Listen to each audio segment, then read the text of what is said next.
Hello दोस्तों, आपका हमारे channel study with brilliant brothers में स्वागत है। हम लोग फिजिक्स में कुछ परिभाषाओं का अध्ययन कर चुके थे, जिसमें से कुछ लाइट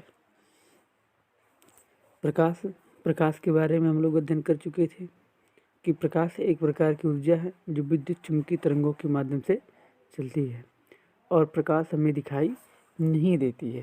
प्रकाश की वजह से हमें वस्तुएं दिखाई देती हैं। इसके बाद हम लोग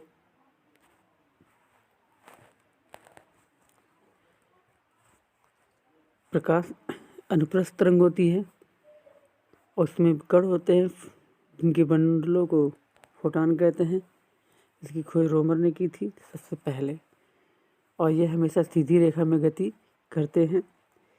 यह किसी भी माध्यम में गति कर सकते हैं, क्योंकि देखा जाए तो हर माध्यम में इनकी गति अलग अलग होती है। जैसे निर्वात में इसकी चाल जो होती है 3 × 10⁵ किलोमीटर प्रति घंटा, और वहीं अगर देखा जाए मीटर प्रति सेकंड में तो 3 × 10⁸ मीटर प्रति सेकंड। प्रकाश जिन माध्यमों से होकर के गुजरता है, ऐसे 3 माध्यम होते हैं। पहला तो पारदर्शी माध्यम। तो पारदर्शी मतलब होता है जिसके आर पार हो जाए उसे ही पारदर्शी माध्यम बोलते हैं। अल्प पारदर्शी मतलब जिससे बहुत कम किरणें इस पार से उस पार जा पाए उसे अल्प पारदर्शी। और अपारदर्शी मतलब होता है जिसके पार न जा पाए, जिसको भेद ना पाए, उसे ही कहते हैं अपारदर्शी। प्रकाश की किरण की बात करें हम लोग तो प्रकाश की जो किरण होती है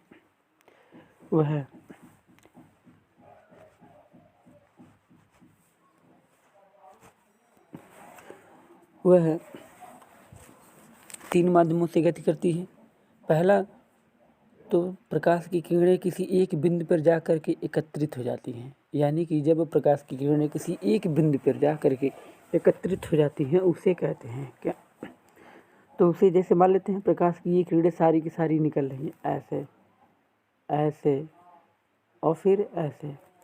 तो जब ये सब निकल कर के जाती हैं और किसी एक बिंदु पर ऐसे एकत्रित हो जाती हैं ये, तो उसे जो है अभिसारित बोलते हैं। यानी कि जब भी प्रकाश की किरणें किसी एक बिंदु पर अभिसारित होती हैं, यानी उसे बोलेंगे अभिसारी किरणपुंज। और जब एक बिंदु से प्रकाश की किरणें ऐसे निकल जाती हैं, यानी किसी एक बिंदु से प्रकाश की किरणें फैल करके निकलती हैं, तो उसे बोलते हैं अपसरित। ठीक है, यानी जब किसी एक बिंदु पर जाके मिलते हैं उसे बोलते हैं अभिसरित। जब एक बिंदु से निकलती हैं तो उसे बोलते हैं अपसरित। और प्रकाश की किरणें कुछ जो होती हैं समांतर माध्यम में, यानी कि समान दिशा में ऐसे करके गति करती हैं, यानी इस तरह से ऐसे ऐसे और ऐसे, तो इसे बोलते हैं समांतर। और ये आपस में कभी मिलती नहीं है।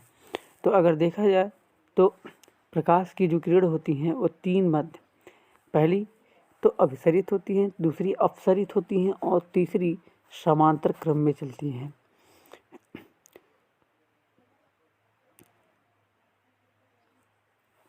तो ये हो गया, ये अभिसरित, ये अपसरित और ये समांतर क्रम में। और इन्हीं किरणों के समूह को ही किरण पुंज कहा जाता है। क्या कहा जाता है? किरण पुंज कहा जाता है। इन्हीं किरणों के समूह को किरण पुंज कहा जाता है। चलिए देखिए किरण पुंज, ठीक है, तो उसी को बोलते हैं अभिसारी किरण पुंज, अपसारी किरण पुंज, ठीक है, और ये समतल किरण पुंज। तो किरणों के समूह यानी ये जो होती हैं उन्हें ही कहा जाता है ये। तो इनका जो ये जो समूह बन रहा है ये, तो इन्हें ही कहेंगे किरण पुंज। क्या कहेंगे? किरण पुंज, यानी किरणों का समूह।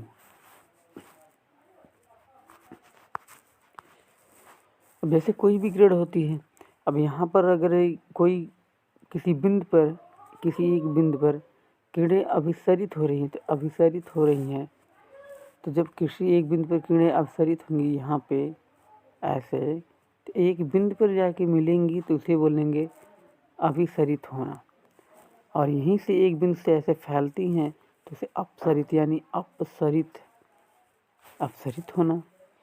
ठीक है, और ऐसे अगर सीधे निकल जाती हैं तो उसे बोलेंगे समांतर। तो ये हमारा समांतर हो गया। तो उसे बोलते हैं अभिसारी किरणपुंज, अपसारी किरणपुंज और समांतर किरणपुंज बोलते हैं। और इसके बाद आते हैं प्रदीप्त वस्तुएं और अदीप्त वस्तुएं। देखिए हमारे यहाँ जो होती हैं, जो वस्तुएं पाई जाती हैं, तो कुछ वस्तुएं ऐसी होती हैं जिसमें स्वयं का प्रकाश होता है, स्वयं का, यानी कि उन्हें प्रकाश लेने की किसी की जरूरत नहीं पड़ती है। तो जब उनमें स्वयं का प्रकाश होता है तो उसे बोलते हैं प्रदीप्त वस्तुएं। जैसे लालटेन हो गया, और ये सूर्य हो गया, ये सब मोमबत्ती हो गया, ये सब जितनी भी है मतलब जिनमें स्वयं का प्रकाश होता है। ठीक है, ये सब जो होती हैं प्रदीप्त वस्तुएं कहलाती हैं। और अदीप्त वस्तु ये वस्तुएं होती हैं जिनके पास स्वयं का प्रकाश नहीं होता, किसी और के, जैसे पृथ्वी या हमारी पृथ्वी के पास भी स्वयं का प्रकाश नहीं होता है। तो जब हमारी पृथ्वी के पास भी स्वयं का प्रकाश नहीं होता है तो यानी इसके लिए भी क्या होता है, किसी अन्य, ठीक है, माध्यम की जरूरत पड़ती है। तो प्रदीप्त वस्तु उसे कहते हैं जिनके पास स्वयं का प्रकाश हो। क्या हो? जिनके पास स्वयं का प्रकाश हो। ठीक है, और जिनके पास स्वयं का प्रकाश नहीं हो, ठीक है, उन्हें क्या कहेंगे? उन्हें अदीप्त वस्तुएं कहेंगे। चलो उसके बाद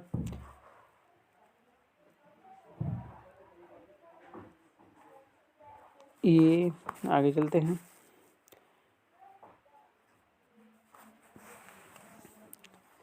अब यहाँ पे देखते हैं, यहाँ पे ये यहाँ पे अब पढ़ते हैं प्रकाश का परावर्तन। अब देखिए, जब किसी समतल दर्पण को हम लेते हैं तो समतल दर्पण से अगर प्रकाश की किरणें आती हैं तो वो किरणें जिस माध्यम में आती हैं उसी माध्यम से वापस लौट जाती हैं। हम कभी घड़ी पहने रहते हैं तो कभी जो होता शीशा लेकर रहते हैं, तो कभी भी उस पर प्रकाश पड़ता है तो किसी के चेहरे पे चमकाते हैं या फिर किसी दीवार से टकराते हैं।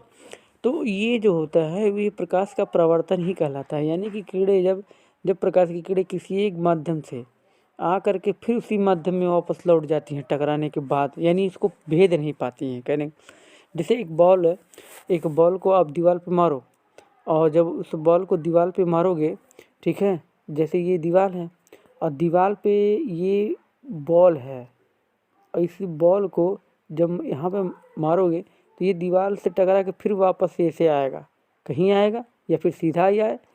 तो जिस माध्यम से यानी जा रहा है उसी माध्यम में वापस लौट आ रहा है, तो उसे ही बोलेंगे प्रकाश का परावर्तन। और यहाँ पर ये जो होता है प्रवर्तक तल होता है। क्या होता है? प्रवर्तक तल ये होता है, ये हमारा होता है प्रवर्तक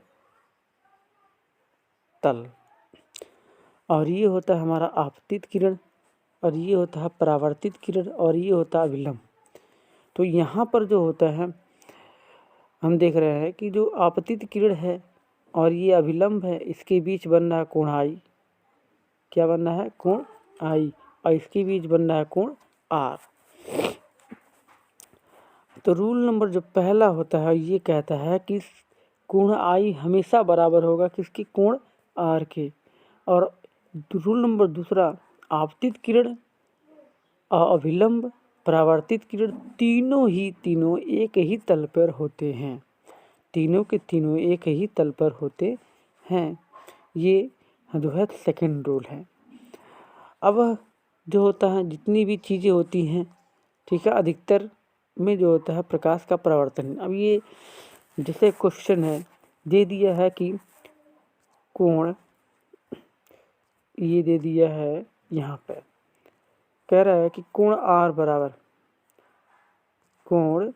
आर बराबर दे दिया है 45 अंश। अब यहाँ पर कोण आर बराबर दे दिया है 45 अंश।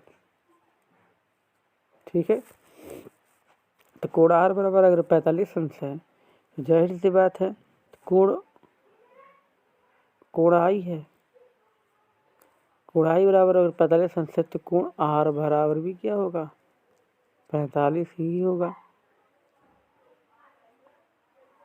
क्यों होगा?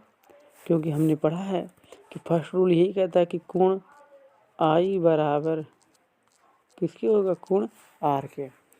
तो जब कोण आई बराबर होगा कोण आर के, तो यानी कि अगर ये 45 है तो ये भी बराबर किसके होगा, 45 के। जाहिर सी बात है, तो ये भी होगा कोण आई बराबर कोण आर के। ध्यान रहे, जब कोण ये दे दे कि ये जो हमारा ये परावर्तक तल है, ये जो परावर्तक तल है और ये जो हमारा आपतित किरण इसके बीच है, तो इसके बीच जितना ये होगा उतना ये भी होगा। यानी अगर ये 45 है तो ये 45 हो रहा है। ठीक है, तो 45 45 90, तो ये भी कितना होगा, 45 है। ठीक है, तो ये भी कितना होगा, 45। अगर ये 45 है तो ये भी 45 होगा, ये 45 है तो ये भी 45 होगा, और टोटली जो होता है एक रेखा पे जो कोण बनता है कुल मिला करके 180। तो उस तरह से हम भी कह सकते हैं कि इसका भी कितना होगा, 180। ठीक है, अब देखिए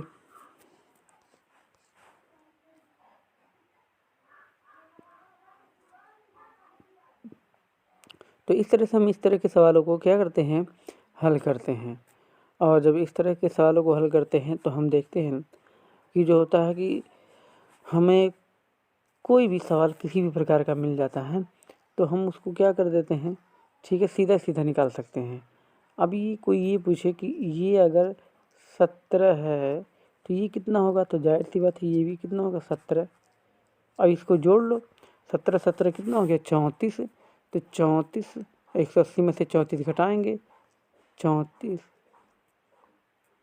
माइनस कर देंगे 180 बराबर यहाँ पे बचेगा 6 और यहाँ पे बच जाएगा 4 और यहाँ पे 146। 146 को बटे 2 कर दो, 2 करेंगे 7, 2 3 6, तो ये जितना भी आएगा 73 73। तो यहाँ पर भी 73 और यहाँ पर भी 73, यानी कि इधर कितना हो जाएगा, 73 और 73। तो इस तरह में कोई भी एंगल कहेगा ज्ञात करने के लिए तो हम आसानी से क्या कर सकते हैं, ज्ञात कर सकते हैं। अब देखिए बात आती है समतल दर्पण की।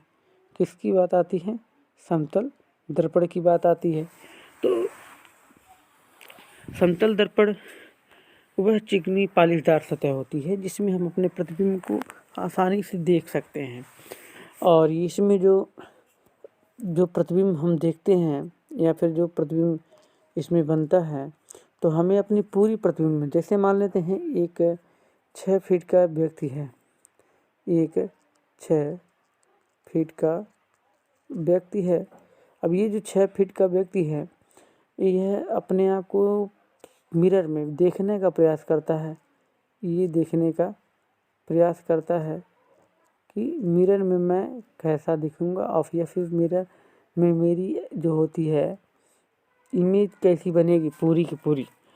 और तब जितना ये मिरर से दूर होगा उतना ही दूर क्या बनेगा, प्रतिबिंब में भी बनेगा, ये ध्यान रखना। यानी कि कोई व्यक्ति ये सोचे कि अगर मैं यहाँ से 20 सेंटीमीटर की दूरी पर हूँ तो 20 सेंटीमीटर इधर भी होगा। तो अगर ये पूछ ले कि वास्तविक वस्तु और ये जो प्रतिबिंब के बीच की दूरी है तो कितनी होगी, तो कितनी होगी, 40 होगी। कितनी होगी, टोटली 40 होगी। यानी कि कहने का मतलब अगर कोई व्यक्ति ये कहे कि मैं कि दर्पण से 20 सेंटीमीटर की दूरी पर खड़ा था तो मेरा प्रतिबिंब कितनी दूरी पर बनेगा, तो यानी कि कितनी दूरी पर, यानी 20 ये हो गया, 20 से ये बन गया, तो दोनों मिलाकर कितने हो जाएंगे, 40। तो यानी जब भी प्रतिबिंब बनेगा कैसा, हाँ, और प्रतिबिंब जो भी बनेगा हमेशा अगर प्रतिबिंब सीधा बनेगा, जाहिर सी बात है कैसा बनेगा, सीधा बनेगा। और ये जो प्रतिबिंब बनेगा, ठीक है, सीधा तो बनेगा, सीधा बनने के साथ साथ ये प्रतिबिंब जो होता है यानी दर्पण जो होनी चाहिए वह हमारी लंबाई की 1/2 होनी चाहिए। यानी अगर 6 फीट का इंसान है और उसका आधा कर दो तो यानी कि 3 फीट होना चाहिए। यानी हाँ, अगर हमारी लंबाई 5 है तो हमको 2.5 फीट का मिरर चाहिए। लेकिन जब हम दर्पण के सामने आते हैं और दर्पण के सामने फिर गति करते हैं, आते हैं जाते हैं, तो वहाँ पर जो होती है एक कंडीशन होती है कि दर्पण के सामने आने पर और दर्पण के सामने जाने पर हमारी जो गति रहती है, ये जैसे हम यहाँ पर हैं, ये ऐसे और फिर यहाँ से यहाँ चले आए, ये यहाँ से यहाँ, तो हमारी जो गति होगी ना वो दोगुनी वेग से बढ़ेगी। हमको ऐसा प्रतीत होगा कि हम दोगुने यानी कि हमारा वेग जो होगा कितना होगा, दोगुना वेग होगा, दोगुना होगा हमारा वेग। हमारी जो गति होगी कितनी हो जाएगी, दोगुना हो जाएगी। हमको ऐसा प्रतीत होगा कि हम दोगुनी रफ्तार से आ रहे हैं दर्पण के पास या फिर दर्पण से जा रहे हैं, तो ये दोगुना हो जाता है। बाकी तो चाल तो वही रहती है लेकिन प्रतीत होता है ऐसा हमें, ठीक है। तो ये हो गया समतल दर्पण से भी जुड़े, ठीक है, कुछ परिभाषाएं। तो हमारा क्या हो गया, प्रकाश हो गया, पारदर्शी हो गया, अपारदर्शी हो गया, अल्प पारदर्शी हो गया, अपसारी किरणपुंज हो गया, अभिसारी किरणपुंज हो गया, समांतर किरणपुंज हो गया, और उसके बाद जो है अदीप्त वस्तु, प्रदीप्त वस्तुएं, उसके बाद प्रकाश का परावर्तन हो गया, प्रकाश के 2 नियम हो गए, ठीक है। तो इस तरह से हमने प्रकाश का एक पार्ट क्या कर दिया है, समाप्त कर दिया है। और जो होता है इस प्रकार से जितने भी सारे क्वेश्चन रहेंगे कल या परसों मैं सारे क्वेश्चन लेकर आऊँगा और करवाऊँगा, ठीक है। तब तक के लिए इतना तैयार करिए बढ़िया से, अब भी बस अच्छे से।